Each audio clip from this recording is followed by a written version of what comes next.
الرحمن علم القرآن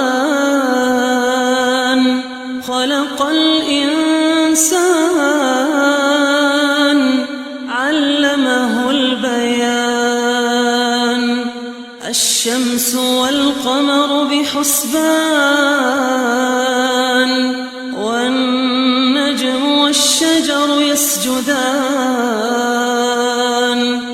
والسماء رفعها ووضع الميزان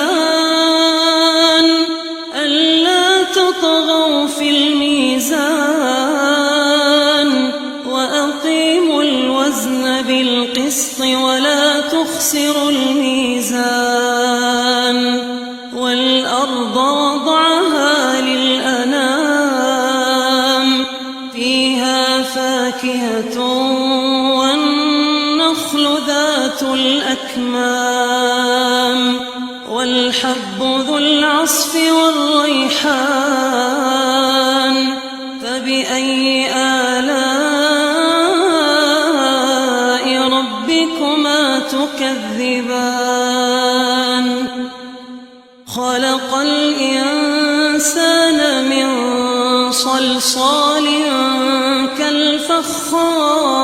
كالفخار وخلق الجان من مارج من نار فبأي آلاء ربكما تكذبان رب المشرقين ورب المغربين فبأي آلاء ربكما تكذبان